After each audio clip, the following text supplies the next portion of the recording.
摩沙，台湾。伫波多加文是美丽之岛的意思。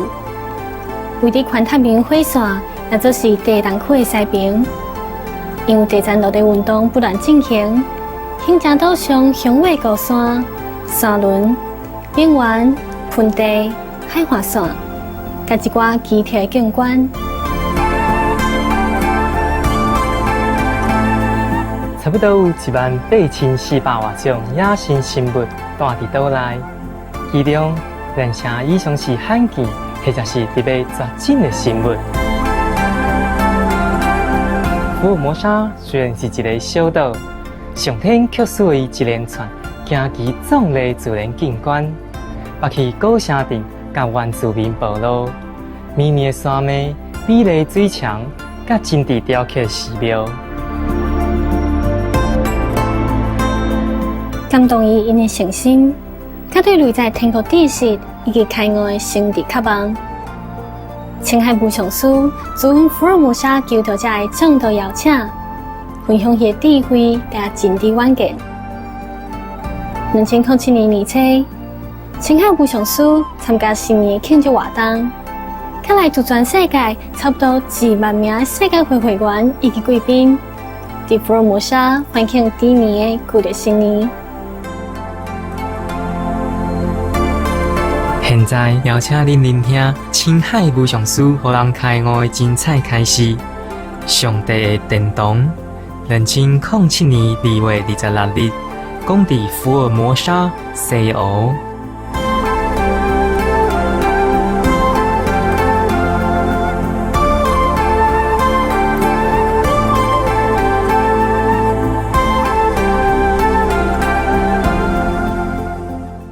Supreme Master Ching Hai's lectures are not a complete meditation instruction. Please do not try alone. For free of charge guidance, please visit www.godsdirectcontact.org or contact any of our centers near you. How are you? Everybody okay? Okay, yeah? Hello.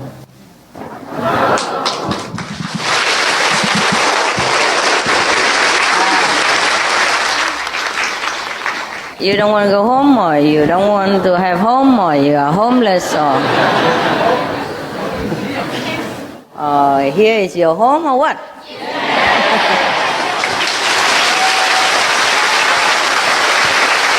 Okay. Now look at your home. 拿一块布马上盖起来呀，这样觉得比较有那个温暖啊。It's more warm if you close that gate. Just one for air is enough. Yeah. Okay, you feel better here? Yes. That's what I thought.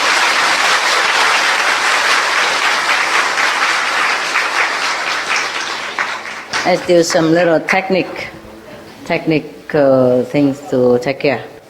你可把它先拉最下面，然后上面再盖。反正下面如果最到底的，把地板都盖起来的话，会温暖了。然后上面慢慢再盖 ，OK。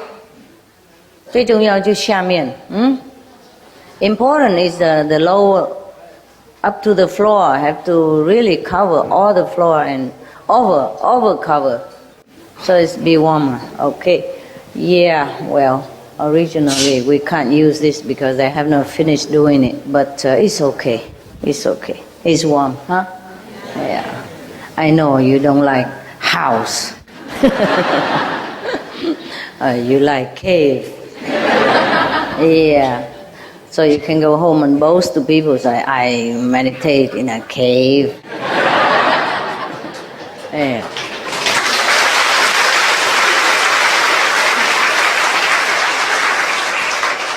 So people think that you are yogis, some kind of yogis, huh? You feel like you are yogis? Oh, you are. We can move the Himalaya and put around here. And then you feel really you are a yogi, huh? Do you need a mountain? No. We have a lot, but small hills. not mountain really, it's okay. And you can say that you stay in the foot of the mountain and you meditate in a cave. What is all the truth, nah? Doesn't matter, it doesn't have to be the Himalaya, huh? As long as it's a little mountain and a little cave, yeah, it's a good cave, yeah, okay. Well, all right. Welcome to the cave.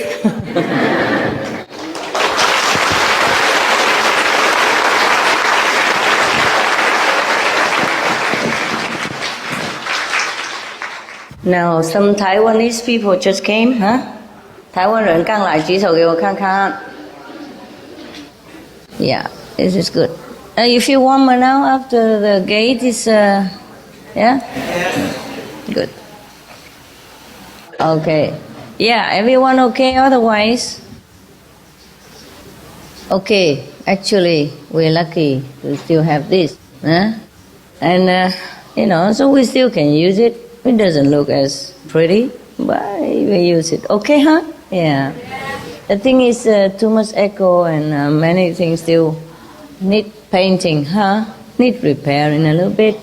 And, wow, it's only need painting. In the wall, we just leave it as is. Never mind, we don't look at the wall. We don't look at the ceiling. We use it first, paint later. Huh? Okay. Yeah. What? Don't tell anybody, okay? It's a broken place. Don't tell anybody. We're not supposed to use a broken place. You are saints. You're supposed to have a better place. Yeah? That's what it is. Don't tell anybody. Yeah. But this is heaven, huh?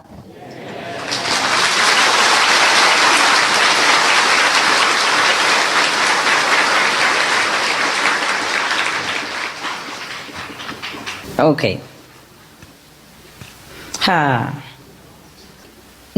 I just opened the book and it said the palace of God. Look at that.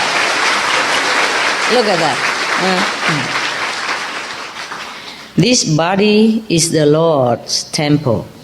It is there that the jewel of knowledge is revealed. This is from Guru Amadas. He is the Sikh Guru. You know, right? Okay. Guru Nanak Ji or Dev. Guru Nanak Dev. That's a title. Okay? They call the master Guru Ji, Paramji, Maharaji, or Guru Dev. Dev means Deva, divine. Okay? Yeah. Now Guru Nanak Dev once went to Mecca. He's a Sikh. He went to Mecca. Wow. Is it allowed? Mecca is the holy city of Muslim. What is the guy doing there? Especially a founder of a religion like Guru Nanak.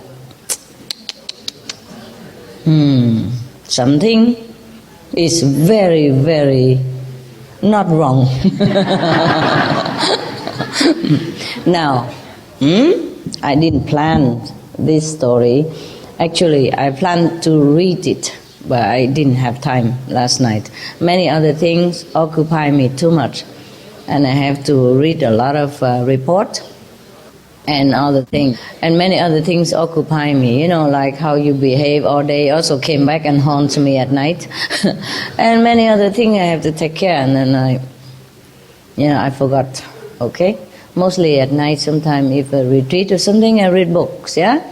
So that I have some story to tell you. Because for me alone, I don't need to read any book. I don't need to know any story. I just go sleep. I leave the body in bed. And then I go collect story, the whole universe. I don't need to read. But nevertheless, you like these things, okay? So anyway, I didn't plan to spy on Guru Nanak Dev that he went to Mecca as a Sikh. Okay, but now, see? Fancy that, huh? a Sikh master, a founder of a great religion, went to Mecca to pay homage to a Muslim's holy shrine. Can you imagine that? Why does he do that? Huh? Tell me quick. Anybody who knows? I think he's enlightened. He's enlightened. What else? That's it. It boiled down to that. He is enlightened. When you are enlightened, you have no more discrimination between religions because there isn't any. There ain't none, that's what they say. And any religion to begin with, right? It's only the teaching of the Master that left behind. And everybody, using the intellect to try to understand the Master motive and teaching. And therefore it became Sikhism, Buddhism, Catholicism, Christianism. I told you already, and you all know that already. There's no need to say anymore. And here is to prove it. We have the proof, at least. That Guru Nanak went to Mecca, we caught him. And it's black and white, it's printed. It's not me talking. It's in black and white. And it's published, openly. Everybody can read it. So cannot tell me that I made it up. The book you can buy and read it. You can read all of them. Maybe you don't need me to explain. It's called Tales of the Mystic East. Yeah? Okay? And it's published somewhere in the world. You want to know? I know where is it published? Wow, they publish everywhere. I think it's published from Beas, from Beas in India. The great congregation of people who come and practice light and sound, just like us. I think they published this. I don't say anywhere. Where are you published? I'm right. Radha Swami Satsang Beas. Oh, look at that. I know everything.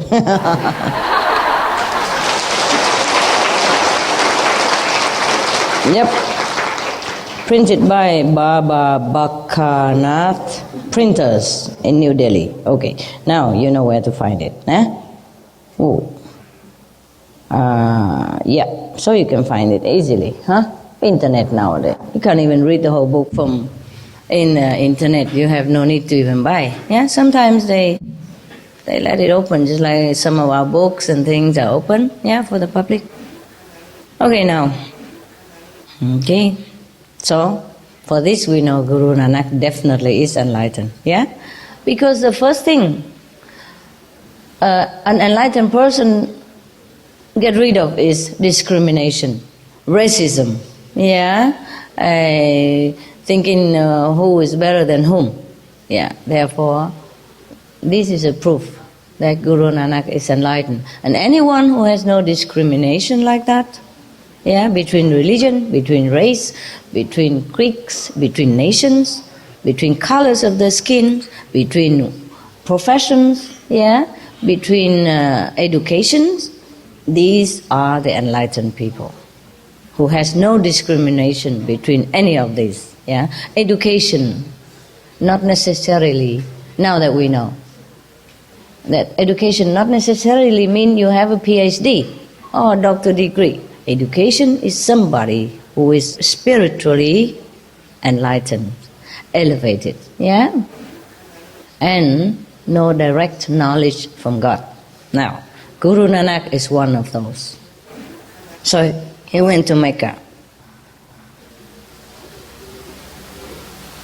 Over there, he met the famous Qazi Ruknuddin, and this Muslim master asked him, "Tell me, O Nanak, can you describe the palace of God to me?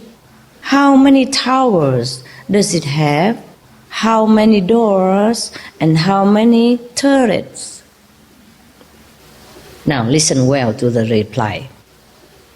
This is not something to be ignored.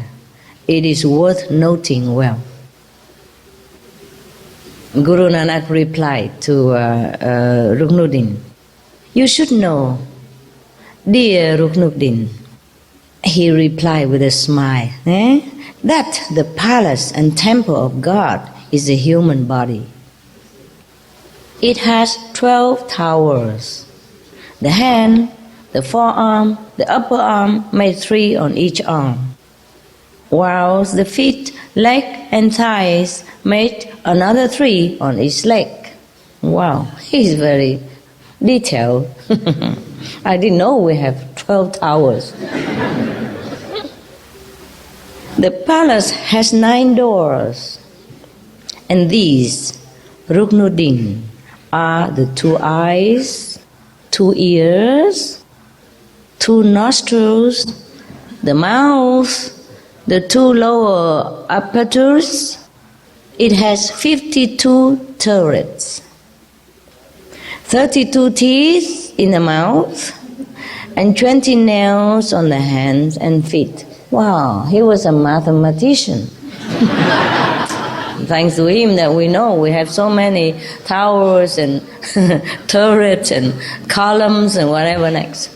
But mind you, not all of us have all these answers. Don't cheat, huh? Some of us lose some teeth already. So you cannot proclaim the way he does. Maybe when he say that, he has all the, teeth and limbs, everything intact. Some of us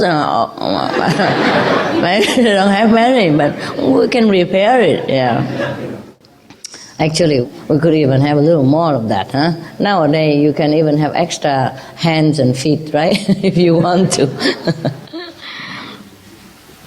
Are there any spare part for sale yet? No, huh? But they are making it, no? They're making it. Okay. Now, wow. But God's palace of light is extraordinary and indescribable. Guru Nanak continued. This human body is the Lord's mosque, the mosque, yeah. And through it, God is constantly calling each one of us from above. But we are asleep and cannot hear Him. We bow down to God in the holy places of the world. But has anyone ever found God outside? Never. The way to the palace of light is through the human body, the mosque of the living God.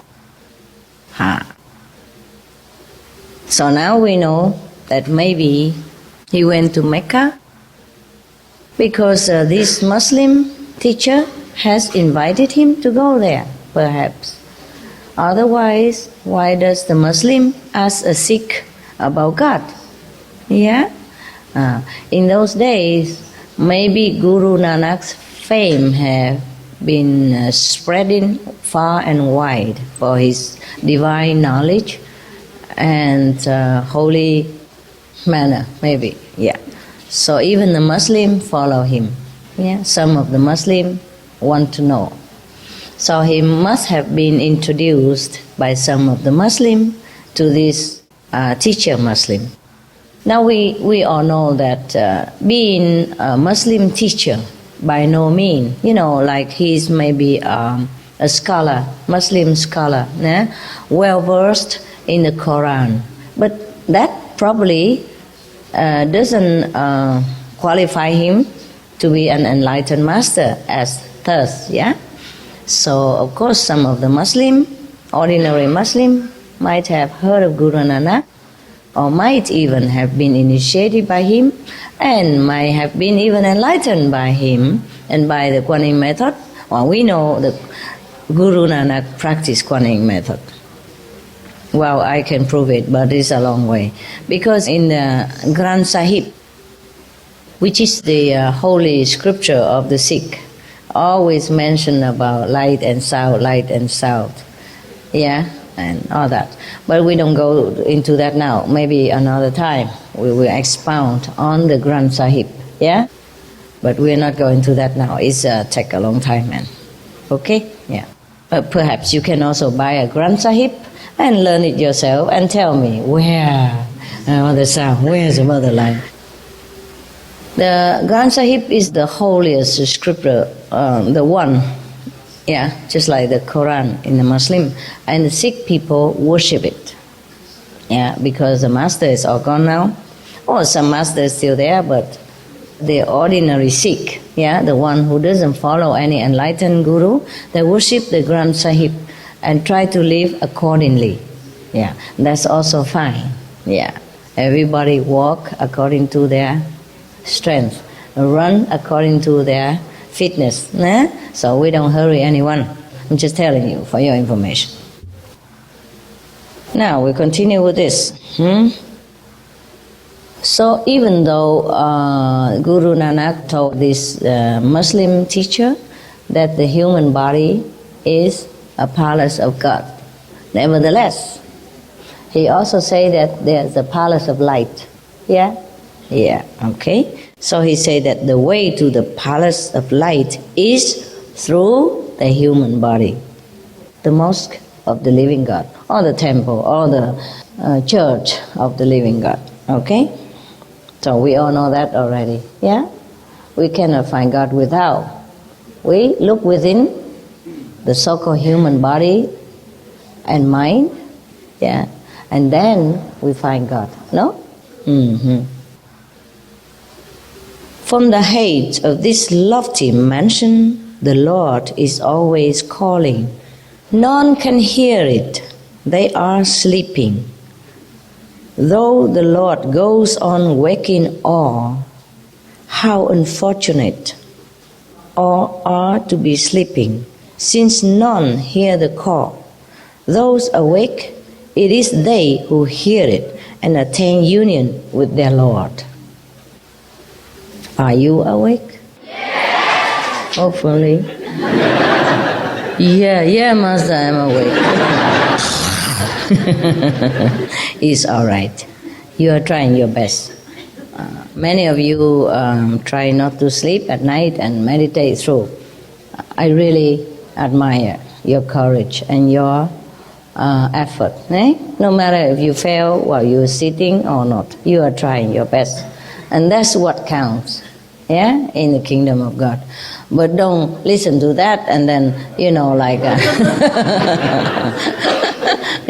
just allow yourself to snore the night through while sitting.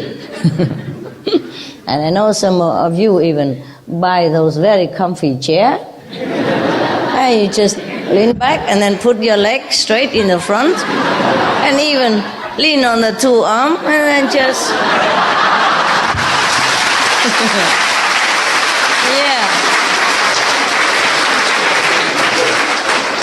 Just wow the night away.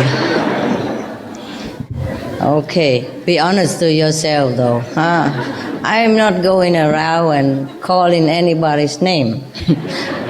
It is you who has to fight against your own sleepiness.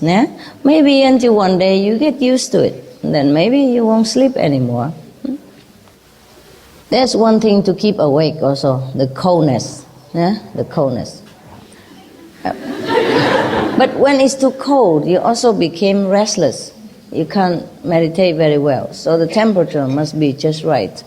Or you fight too long, you get tired, and then you go sleep.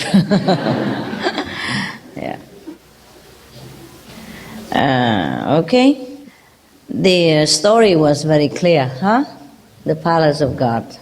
So there's no need for me to explain you any further. If you want another story, I'm willing to read it to you.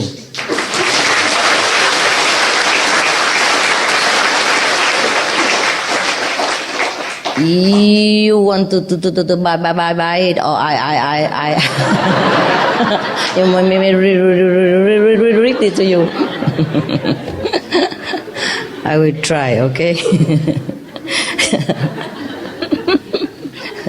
Okay, we may have a little bit fun like that, but we should never make fun of actual person. If you know a person is stutter or anything like that, never ever make fun like that. It is okay to have a little fun now and again, but never ever make fun of handicapped people in any form at all. You promise? Okay, good. But that story of the cell in the Bible, you know? Yeah. It was a very good lesson, yeah? Every time I tell the joke, it's not just a joke. Sometimes you have to ponder the meaning of it, yeah? I don't always spoon feed you with gurgitated food. Now, you have to think why Master told that joke. Huh? Is it to make fun of the stuttering people? No. I want to tell you that no matter how handicapped you are in any form, you still can be useful, yeah, if you try. Even using that as a tool. So think about all that anytime, okay? Suppose I tell a handicapped joke like that. It's not for you just to laugh, okay? It's fine to have a little fun. I don't think they mind. But learn the lesson behind it, okay? We are just very normal, yeah? Very endowed with all the blessing, all the instrument of a human being, all the intelligence that we can master. My God, and we're not doing anything good for humankind, or not doing anything that is to promote peace and spiritual elevation for humankind, then we should feel ashamed. That's what I mean, okay? Never mind. I guess some of you know already, but the one who doesn't ponder over the meaning, I'm just reminding you, okay? Right. Good. Now, there's another story here called Getting Rid of Flies. Can that be? I haven't read it. Okay. I love books. It's just sometimes I don't have too much time, too many books and so many other things to do. Whenever I have time or when retreat like this, I do read books at night. So I can have some selecting story for you. Many of the story I told you, I have to read the whole night, the whole book sometimes, in order to pick out one or two, yeah? But I'm sure this book, I don't have to pick any because there must be all good in there, okay? But normally if I read ordinary books or story books, I have to pick. But in order to pick, I have to read the whole books. It's like diamonds, The people who find diamond, they have to dig the whole mountain of dirt, and then one by one, a little sieve at a time, they sieve it through, and then they find maybe one or two diamond, a rough diamond.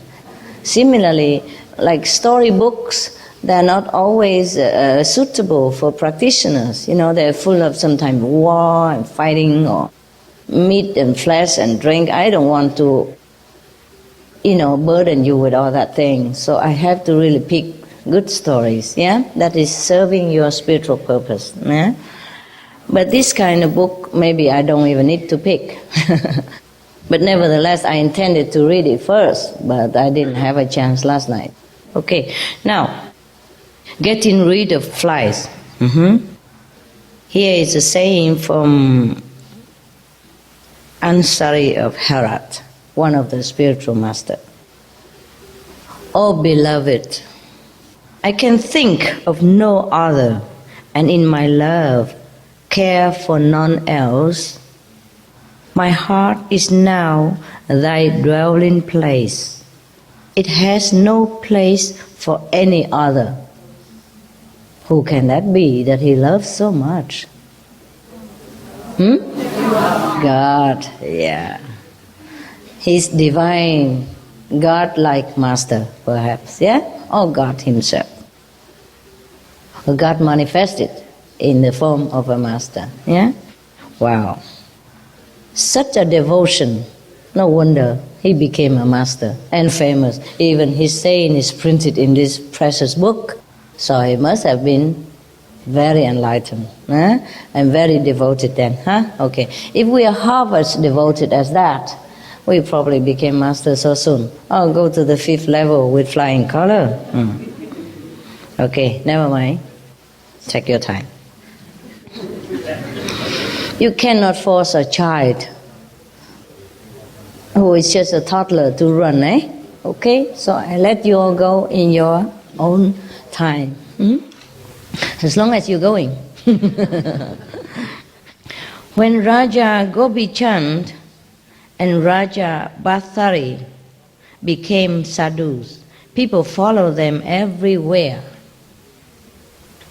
believing that monarchs who had given up their thrones must possess great merit. How many of these people had spiritual aspirations was a matter of considerable doubt. For some asked for the gift of a son, others for more wealth, and still others asked for fame.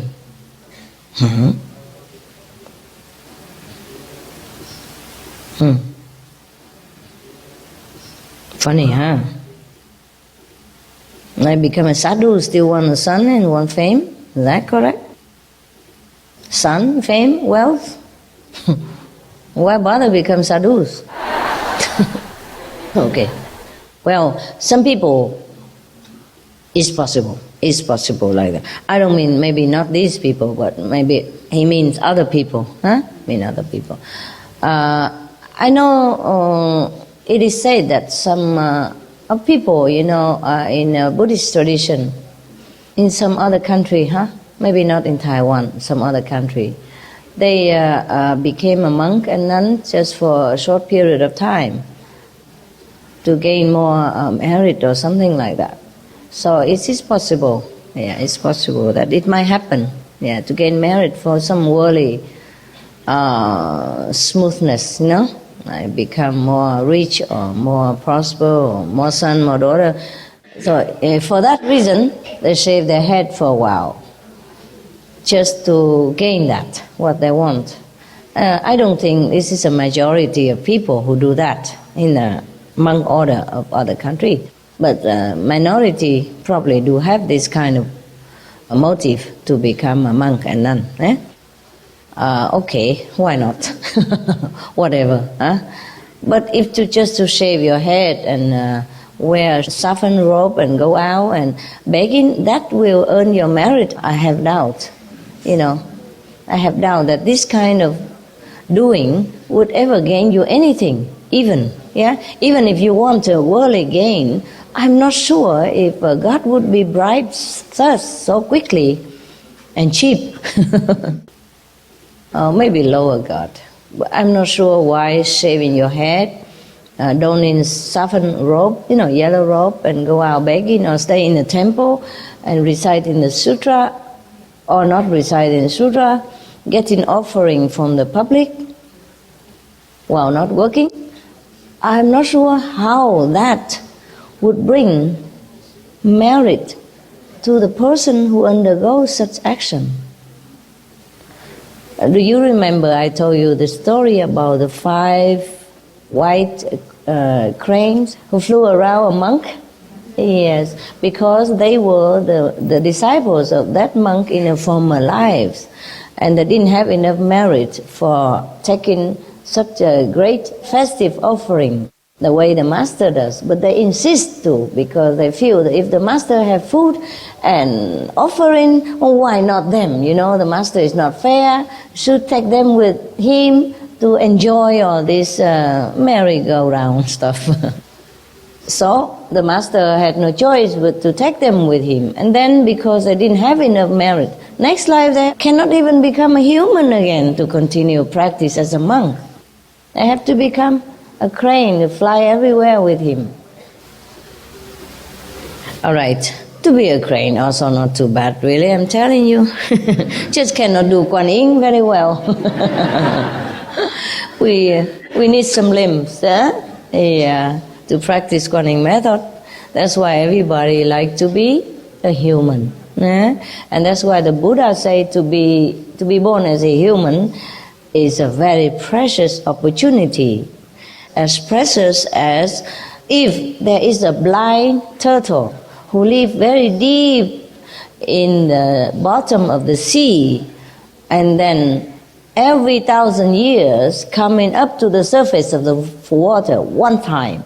And then at that time, there must be a piece of wood floating on top of that surface, and that blind turtle must be able to put his head through a little hole of that piece of floating wood on the sea. There's no such thing. Perhaps it's just the Buddha wanted to emphasize how difficult it is to get a human body. So treasure yours. Especially when you still have enough limbs to practice Kuan method. Please do use any seconds of your life, to elevate your spiritual status.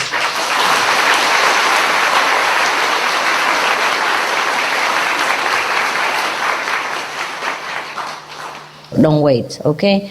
Don't wait, because you have only your own karma to carry, so it's easier to take care. Don't wait until the karma pounds upon you and deprive you of the privilege of having all the instruments to practice Kuan method. Understand me? Yes. Run, race with the karma, race, go ahead of your karma, practice, and then the karma can only panting behind you, okay?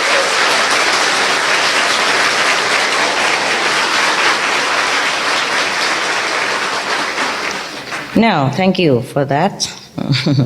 We continue with the story. Here, we have given up our kingdom to lead the lives of ascetics.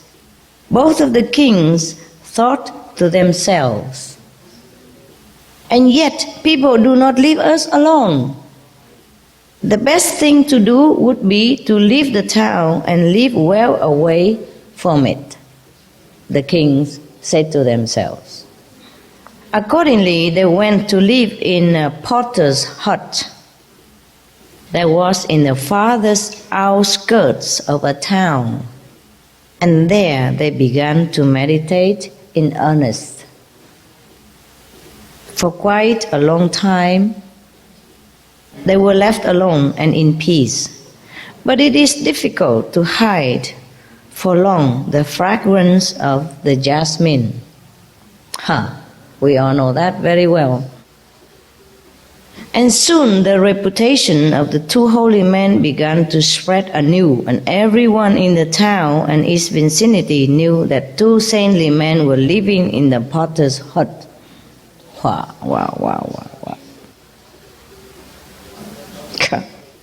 Wow, this kind of story maybe I told you before already. Nah? Never mind. We pretend we didn't hear it. We clap anew.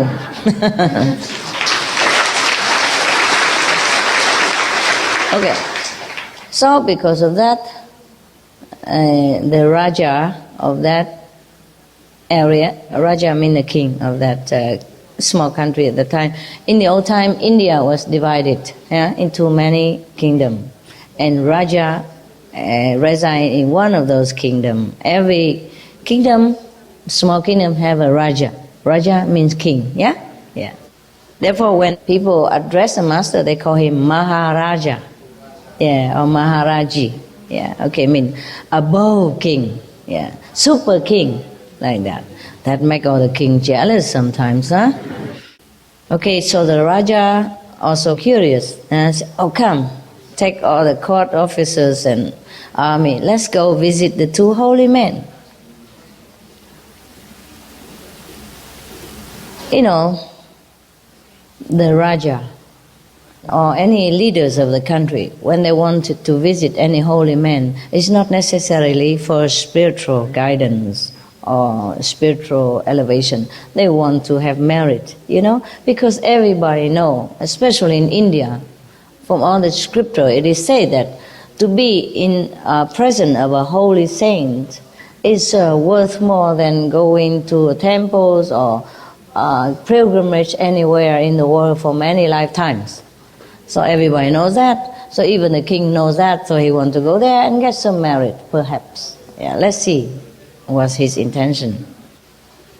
Can be. Okay, now, because the kings and the court officials make a lot of noise and go with the gong and drum and trumpet, of course, and the whole country also stir up. Everybody follow. Don't care where the king's going. It's a very noisy party and a very happy party. Let's join them. So the whole song of the whole kingdom follow behind the king. Now can you imagine? For the two spiritual saintly king who wanted to have peace and quiet. This is really an award, no? Very festive and noisy, dusty, and wow, all kind of people. Okay. Hearing the noise of the crowd outside, Gobind Chand and Bhattari consulted each other to work out a plan through which they could regain their solitude and peace. We must by all means get rid of the flies. They call them the flies.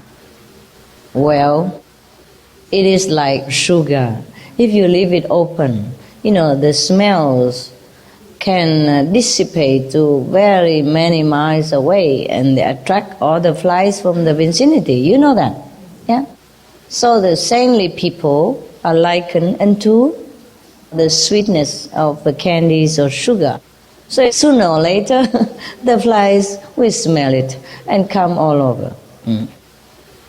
In my office, my attendant very kindly put candies, cough candy, all kind of candies and cakes and all that, in case I want to snack.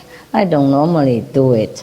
But when I invited some workers or some working team come to my office, then I reward them with such things. That is fine. Nevertheless, the ants, they know it before I even announce it to anybody. They already come in armies of them, came directly onto the sugar candy and begin enjoying themselves. Maybe they think they're also a working team. Well, they are. They are working teams. Yes. Nobody denied that the ants are very, very diligent in organizing their working team. In their kingdom, they build palaces for the queen ants, and for the officers of the court, they are such a very sophisticated working system, and they have a hierarchy, right? And the working ants working very diligent to supply whatever the queens and the court officers need. You know that yourself.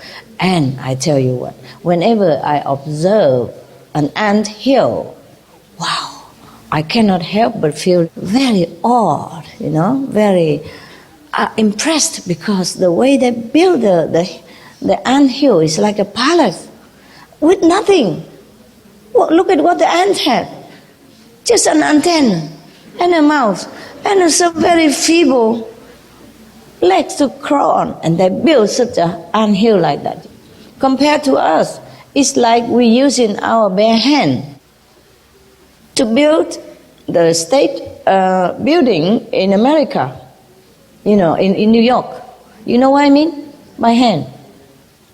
It's amazing. It's amazing. And we think they are not intelligent. We think they are just insects. Oh, no, maybe they're more intelligent than us. Now, please don't step on any ants, okay?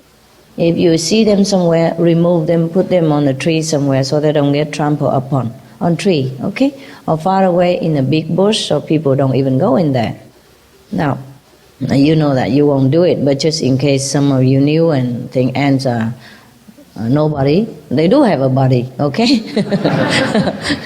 So take care of their body, all right?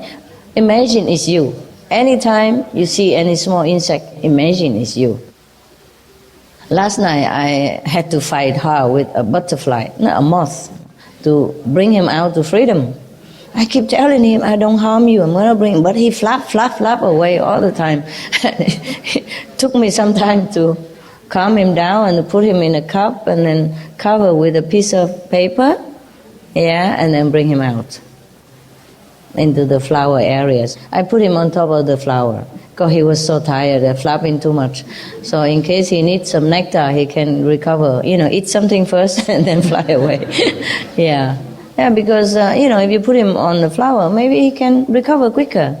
He can draw some nectar first, like a food, like if somebody is hungry, you put him in a restaurant or kitchen or the dining table first, no? Let him eat something.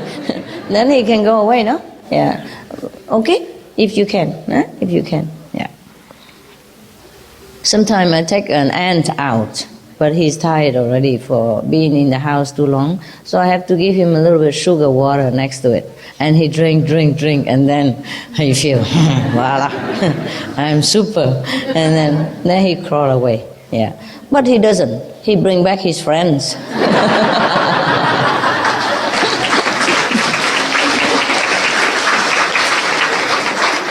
Yeah. Make a party first out of that drop of sugar water. How many ants can enjoy? Yeah. All right.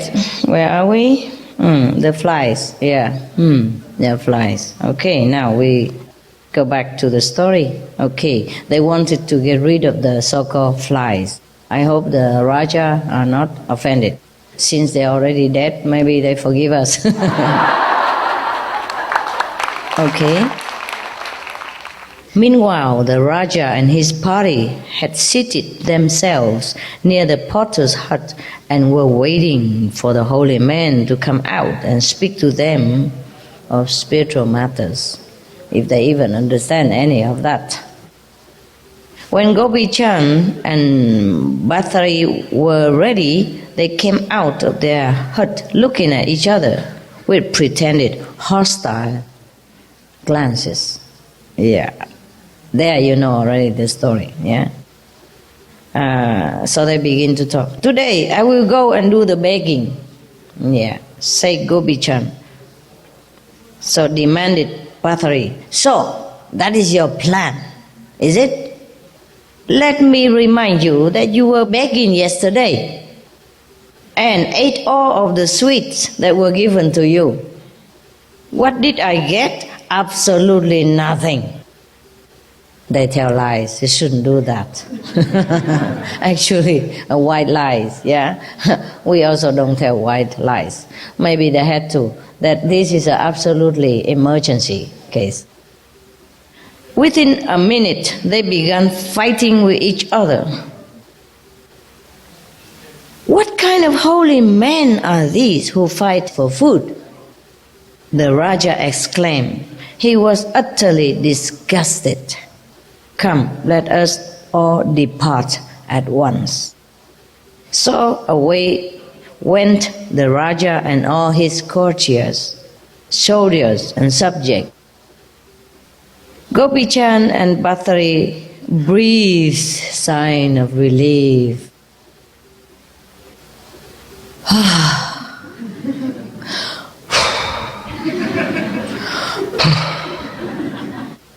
Thank God, they said.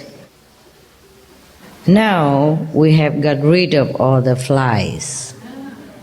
We will be left in peace to devote ourselves to love for the Lord. Finished the story.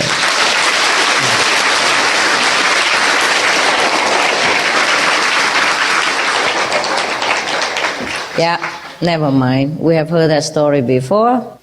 Again and again, it won't hurt. Huh? You eat bread, potatoes every day, it doesn't hurt you. The Chinese and the Vietnamese and the Asian eat rice with milk every day, it doesn't hurt them. So why should it hurt us to hear good spiritual story again and again and again, right? Yeah, I'm sorry, I haven't read that story I told you. That's why I repeated it. But never mind, every time it's new, right? Every time it's new. Every time you eat a potato, do you feel like you have eaten yesterday and you're bored? No. Every time you eat bread or baguette for breakfast, did you feel like you're bored because it's already repeated? Yes or no? No. How about the Chinese? Every day you eat rice for breakfast, lunch and dinner. Did you feel any time bored with the rice? No. Yes or no? No. That's correct. So, in that case, I will tell this story again and again and again.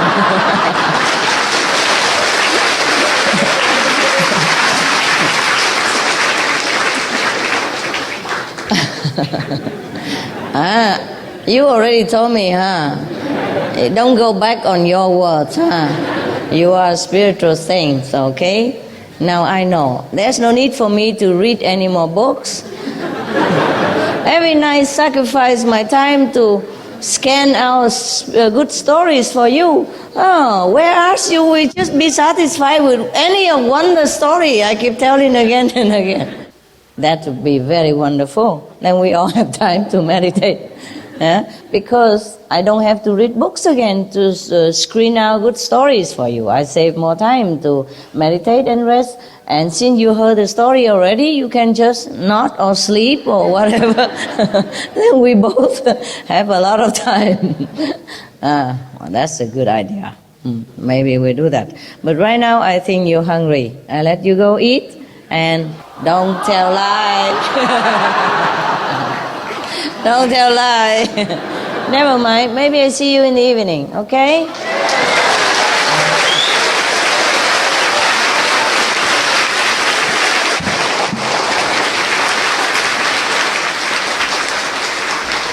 Thank you. Thank you for your kindness. Even though you heard the story again, you clap like first time. And you laugh like never heard of it before. Good boy, good girl. Good audience.